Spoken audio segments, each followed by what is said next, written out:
আপনি যেই কাজ করেন না কেন, আপনি নামাজ পড়েন, নামাজ না পড়েন, কোনো কাজ করেন বা কোনো কাজ না করেন, বসে থাকেন, কিন্তু আপনার যে সময়টা আছে, ঘড়ির যে সময়টা আছে সেটা চলতেই থাকবে।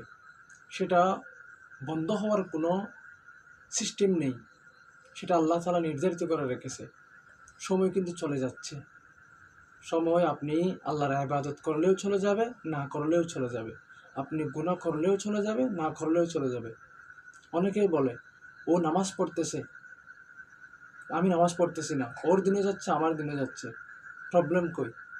কিন্তু একটা কথা চিন্তা করবেন, আপনি কোথায় এসেছেন, কেন এসেছেন, কোথায় যাবেন, কি নিয়ে যাবেন, এই একটা কথা যদি চিন্তা করেন, তাহলে আপনার মন মানসিকতা একদম পাল্টে যাবে।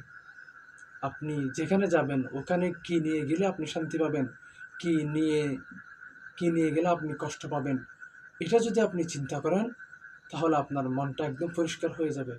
আপনার যা করা উচিত সেটা আপনি এই পৃথিবীতে করবেন, আর যেটা করা উচিত নয় সেটা আপনি ছেড়ে দেবেন।